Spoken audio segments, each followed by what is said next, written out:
Hello mga kaprobinsyano. Probinsyano Lukha po ito. Dito po ako sa munti naming itikan. Paitlog.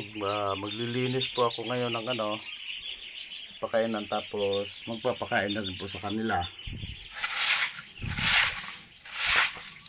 Dito po namin nilagay sa kulungan ng baboy para secure sila.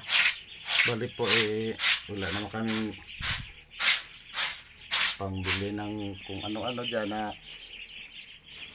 pampagawa ng kulungan nila. Ito po muna ginagawa namin. Ayan po sila, gutom na sila. Bali po sila, 1 linggo na mahigit po ito. Simula kinuha namin doon sa pinagbilhan namin.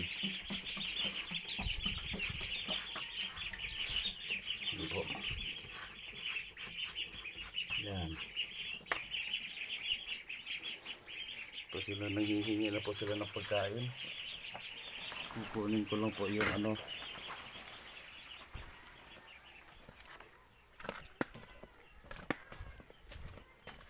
pagkain nila. Yung pagkain po nila halo po ito. Ayan may feeds, 50% feeds, 50% darak ng palay. Ayan. Okay, pasok tayo.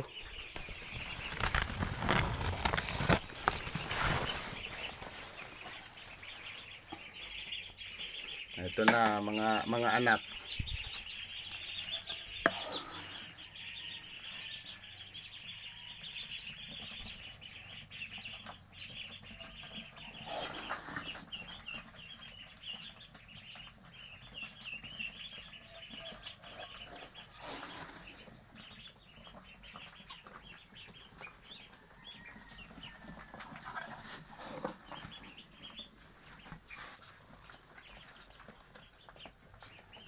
Yan.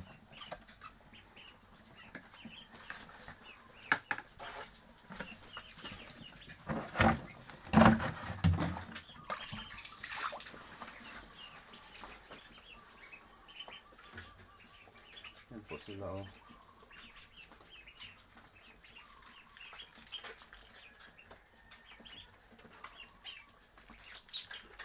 Parang nabubulunan sila sa kaya lang kailangan makatipid sa pagkain Wala tayong magagawa dyan. Thank you.